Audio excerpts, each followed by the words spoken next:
Hi, welcome to Polyphonic Press. I'm Jeremy Boyd, and today I'm going to be reviewing the new album by Spacehog entitled As It Is on Earth. Here we go.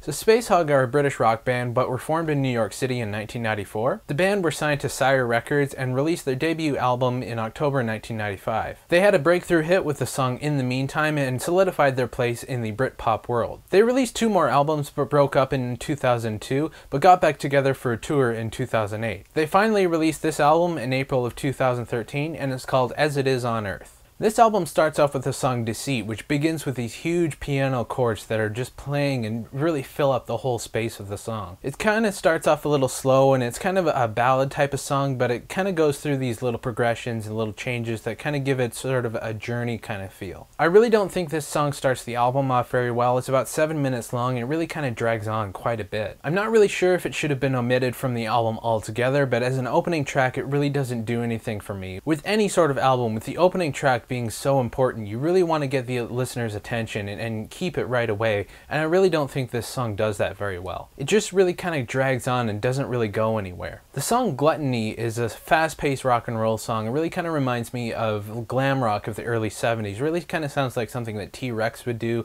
or maybe the New York Dolls or David Bowie or something like that. I really think this would be a good choice for a single because it's fast, short, and punchy, and it really kind of kicks everything up. This is probably my favorite song on the album because it just really works to lift the spirits of the album up and really kind of picks everything up and moves it along really well. It's just a fun song. It's probably the most exciting song on the record. The first single from the album is the song Try to Remember, and it's kind of a mellow pop song, although it's got some rock elements in there as well with the louder guitars. The song really kind of sounds like it was released in the late 90s, and that's not necessarily a bad thing. I think that's really when the band was really kind of cutting their teeth and developing their sound. I don't think they're trying to recap the time when they were famous or anything like that. I think this is just something that comes very naturally to them. This is a sound that they've developed, and they're kind of sticking to that because it's really what they know. It feels very organic, and I think this is a pretty good choice for a single because it's fairly representative of the rest of the record, and it gives you a pretty good glimpse into what to expect. The song I Wish You Well is a faster kind of rock song with sort of a glam kind of feel to it. The song starts off with the promise of a guitar-driven song, although it kind of falls into a softer rock kind of thing. The way the song is written, I was expecting a lot more energy from the performance from the musicians, but I really didn't get that. It felt like they were just kind of going through the motions. It doesn't really sound like they were as invested in the song as they should be, and something like that you really can't fake. It's hard to hide the fact that a band doesn't really feel like playing together, and it's pretty obvious on this track. It's unfortunate, but that's really what it sounds like. The song Sunset Boulevard is a mid-tempo rock song, and it sounds very reminiscent of their big hit,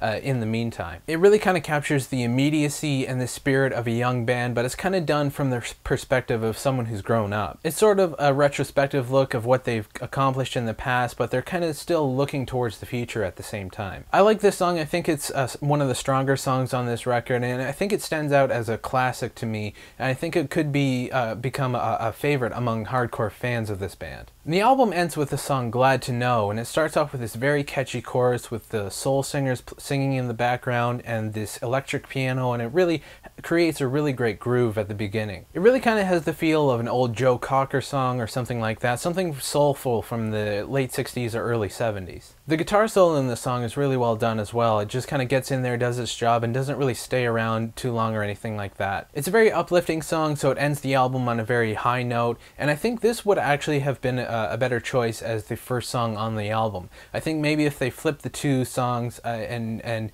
sort of made this the opening track and the opening track the closing track, I think it would have been a bit of a stronger effort. I think opening the album with this song would have been a really good choice. The production on this album is pretty good. Everything seems to be mixed really well, but I think they used a lot of compression on this album. So there aren't really many dynamics or anything like that. The sound really kind of sounds compressed, and I would have liked to heard these songs with the full spectrum. This album for me is hit or miss. There are a handful of really strong tracks, but a lot of this record is pretty underwhelming. I found the performance was kind of lacking a little bit, and a lot of these songs really kind of feel like filler as well. So for that reason, I'm going to give this album a 6 out of 10. So anyway, that's what I thought about the album. Let me know what you guys think in the comments. If you'd like to suggest an album for me to review, please leave that in the comments as well. You can check us out on Twitter and Facebook. Be sure to subscribe so you know when we post a new video, and that's about it. Take it easy.